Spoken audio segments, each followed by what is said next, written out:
दोस्तों नमस्कार। मैं एक भारतीय इतिहासकार केसी श्रीवास्तव आपके समक्ष फिर उपस्थित हुआ हूँ। पिछले एपिसोड में मैंने कोपिया के बारे में बताया था, उस पर बड़े अच्छे कमेंट हमारे पास आए हैं और मैं उन सभी का स्वागत करता हूँ जिन्होंने इस कमेंट को भेजा है। लेकिन इसके साथ साथ एक रिक्वेस्ट भी करता हूँ कि केवल कमेंट भेजने से ही धरोहर जिंदा नहीं हो जाएगा। आपका हर तरह से साथ चाहिए ताकि मिल करके इन लुप्त होते हुए धरोहरों को हम निकाल करके बाहर लाएं और भारत के लुप्त होते हुए गौरव को फिर से स्थापित कर सकें। आइए आज हम एक ऐसी धरोहर के बारे में आपको बताएंगे जो वक्त के गर्द में गुम होने के कगार पर है।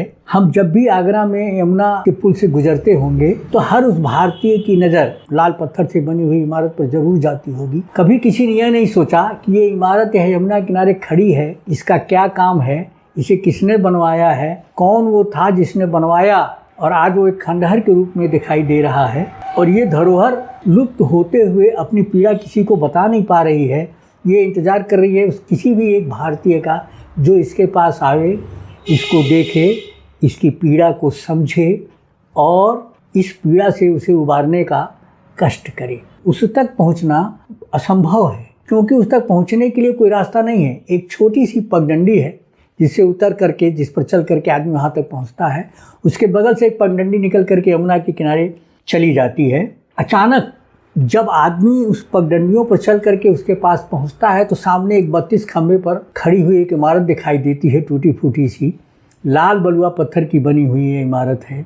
आदमी अवाक रह जाता है, समय ठहर सा जाता है कि ये यमुना के किनारे इस 32 खंबे के धरोहर का क्या काम है। भारतीय सर्वेक्षण सर्वे ने कुछ तो काम किया है यहाँ, लेकिन जितना काम नहीं किया है उतना नुकसान पहुँचाया है और वहाँ इसके बारे में कुछ भी लिखा हुआ नहीं मिलता है। आपको चुपचाप खामोशी से उस धरोहर को देखना होता है और धरोहर भी उसी खामोशी के साथ आपको देखती है। यहाँ पहुँचने पर टूटा हुआ लोहे का गेट आपका स्वागत करता है।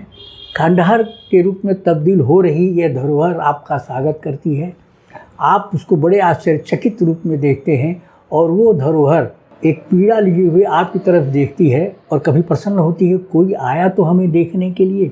अक्सर इन जगहों का जिस कार्य के लिए इस्तेमाल होता है वो अगर आप दाहिने तरफ देखेंगे तो शराब की बोतलों की ढेर लगा हुआ है, कुछ ताश के पत्ते वहाँ बिखरे हुए हैं। इससे आपको एक चीज़ का अंदाज़ा तो लग ही जाएगा कि वहाँ होता क्या होगा शाम के समय। कोई विशेष जानकारी वहाँ आपको भारतीय सर्वेक्षण सर्वे की तरफ से नहीं मिल पाएगी।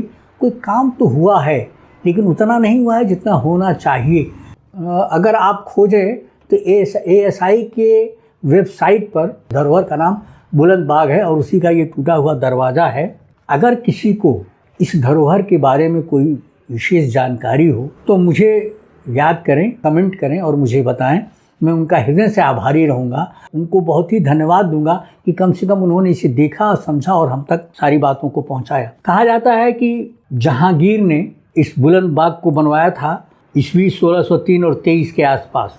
इस 5 मंजिल इमारत की खासियत इसके 32 खंभे हैं। इनका निर्माण लाल बलुआ पत्थर और लाखौरी ईंटें से किया गया है। इसमें बहुत खूबसूरत पच्छकारी की गई है। इसके बारे में यह भी जानकारी मिलती है कि यमुना नदी के रास्ते दिल्ली से इलाहाबाद जाने वाले व्यापारी नौकाओं के लिए यह खंभा लाइट हाउस का काम किया करता था। यह भी उल्लेख मिलता है कि टोल गेट के रूप में भी इस्तेमाल किया गया था इन खंभों का। इतिहासकार एफ कोच ने लिखती हैं कि नदी किनारे इतनी बड़ी इमारत का बनना बहुत विचित्र सा लगता है। जहांगीर ने इसे किसी प्रकार का प्रयोग करने के लिए ही बनवाया गया होगा जो अब मालूम नहीं पड़ता है। हो सकता है इस इमारत के साथ यहाँ और भी बहुत सी इमारतें बनी रही होंगी जो समय के साथ ध्वस्त होती चली गईं। केवल यही एक संजोग से बच पाया है और खामोश जुबान से और बेबसी का इंतजार करते हुए अपने उद्धार के लिए हर भारतीय की तरफ देख रहा है। अगर इसका पुनरुद्धार हो गया है तो एक बार मैं फिर हृदय से आभारी हूँ। साथ ही अमर उजाला का भी आभारी हूँ जिसने इसके बारे में बताकर आम आदमी को जागरूक करने का प्रयास किया है। मैं भी उसी कड़ी का एक हिस्सा बना हूँ। धन्यवाद।